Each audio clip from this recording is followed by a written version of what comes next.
اعوذ باللہ من الشیطان الرجیم بسم اللہ الرحمن الرحیم وَإِذْ قُلْتُمْ يَا مُوسَىٰ لَن نُّؤْمِنَ لَكَ حَتَّىٰ نَرَى اللَّهَ جَهْرَةً فَأَخَذَتْكُمُ الصَّاعِقَةُ وَأَنْتُمْ تَنظُرُونَ ثُمَّ بَعَثْنَاكُم مِّن بَعْدِ مَوْتِكُمْ لَعَلَّكُمْ تشکرون۔ اور جب تم نے کہا اے موسیٰ ہم ہرگز تجھ پر ایمان نہیں لائیں گے یہاں تک کہ ہم اللہ کو سامنے اعلانیہ نہ دیکھ لیں، تو تمہیں بجلی نے پکڑ لیا اور تم دیکھ رہے تھے، پھر ہم نے تمہیں زندہ کیا تمہاری موت کے بعد تاکہ تم شکر کرو۔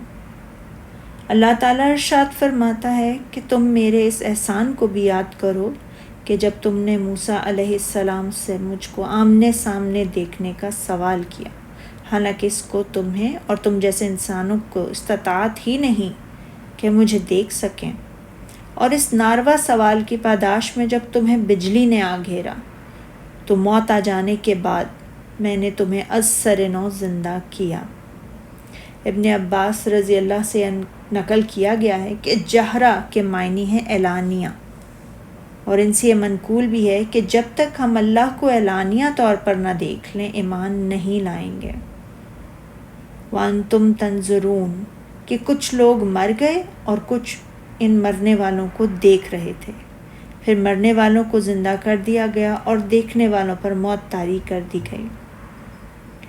وہ سب لوگ مر گئے تو موسیٰ علیہ السلام نے کھڑے ہو کر رو رو کر اللہ تعالیٰ سے یہ دعا شروع کر دی کہ اے اللہ میں بنی اسرائیل کے پاس واپس جا کر کیا کہوں گا کہ ان میں سے اچھے اچھے لوگوں کو تو نے مار دیا ہے، جیسے ارشاد باری تعالیٰ سورہ اعراف میں کہ اگر تو چاہتا تو ان کو اور مجھ کو پہلے ہی سے ہلاک کر دیتا، کیا تو نے اس فعل کی سزا میں جو ہم میں سے بے عقل لوگوں نے کیا ہے ہمیں ہلاک کر دے گا؟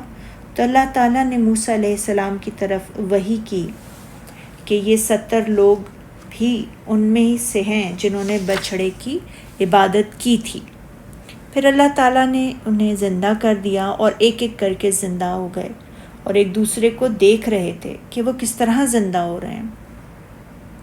اللہ نے ارشاد فرمایا کہ پھر ہم نے تمہیں مارنے کے بعد زندہ کیا تاکہ تم شکر گزار بن جاؤ۔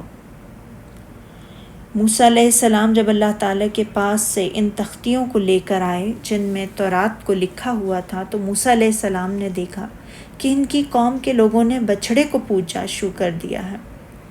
آپ نے انہیں حکم دیا کہ اپنے آپ کو قتل کرو، تو انہوں نے ایسا ہی کیا، جس سے اللہ تعالیٰ نے ان کی توبہ کو قبول فرما لیا۔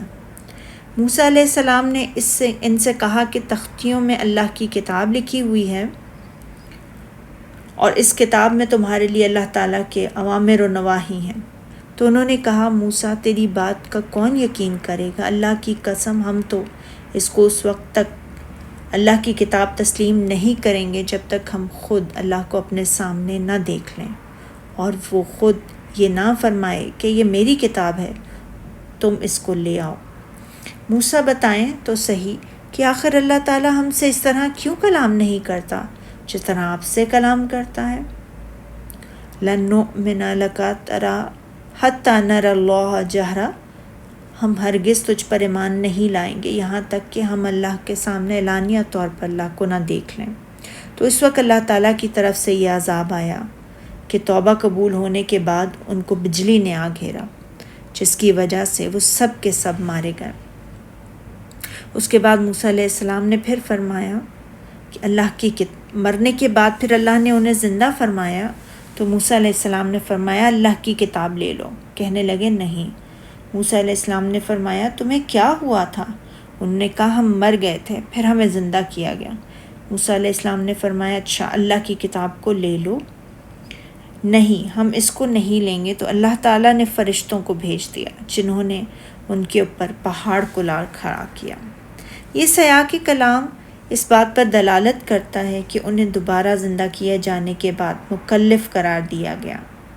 معاملے کی کھلم کھلا اور بالکل عیاں طور پر معائنے کے بعد ان سے احکام شریعت کی پابندی ساقط ہو گئی تھی، کیونکہ تصدیق کے لیے وہ مجبور و مضطر ہو گئے تھے، اور بدستور مکلف ہی تھے، کیونکہ کوئی عاقل احکام شریعت کی پابندی سے مستثنی نہیں ہو سکتا۔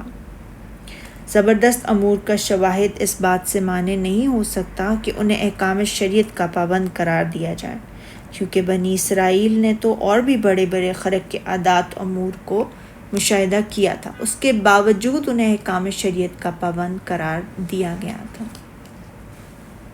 اور یہ بالکل واضح ہے۔ صدق اللہ العظیم۔